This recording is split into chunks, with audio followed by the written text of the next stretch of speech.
Truthiness is Stephen Colbert's way to comedically critique the preoccupations of our politicians. And Truthiness also illuminates the growing difficulty in finding information that is complete and factual. That's right, Kristen!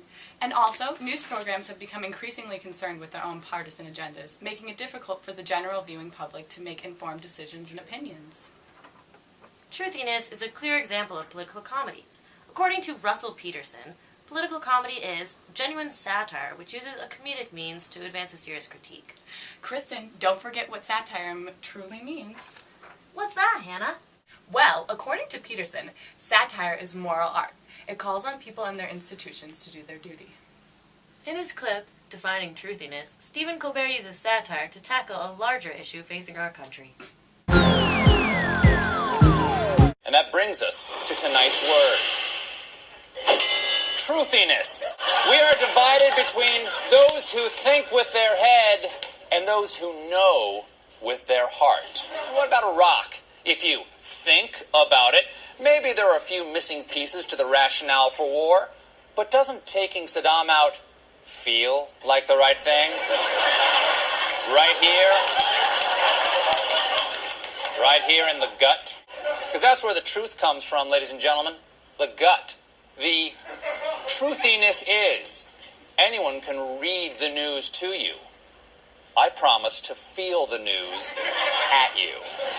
Peterson explores the inspiration behind bits like Colbert's Truthiness by discussing the use of satire in modern political comedy. And Caulfield helps us understand what satire truly is. Help me break it down.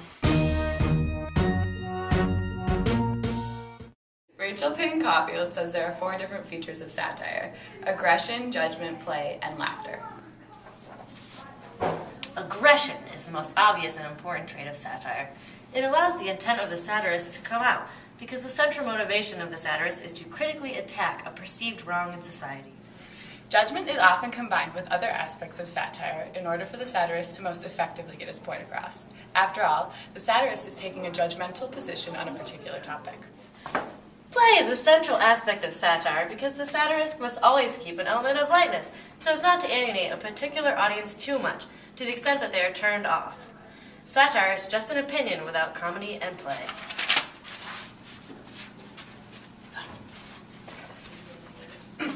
Laughter is the main thing that separates satire from other forms of pure attack.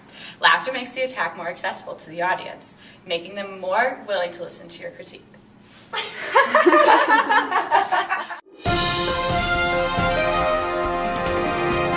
Interested in finding out the applications of political humor in today's society, Hannah took to the streets and interviewed students on where they get their news.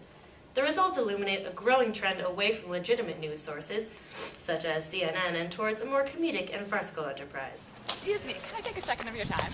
Sure. I'm just wondering, I'm taking a survey of students around here. I'm just wondering where you get your news content from, generally.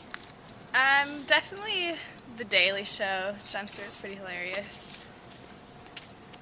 Joining me today is our field reporter, Hannah. What were the results of your interview? I found that these students had a growing urge to listen to news that integrates social critique into simple summary. As news sources such as CNN and MSNBC lose some of their integrity, people find that they can learn just as much about news in shows like The Daily Show, all the while being entertained. Well, that's very interesting, Hannah, because in his article, Peterson notes that 61% of people under the age of 30 get some of their political news from late-night comedy shows. Yes, it would seem problematic that our youth generation mostly finds its news information from less than credible sources. Yet Peterson argues that the credibility of our news sources is dimming. As he notes, the nutritional value of news itself has come into some doubt.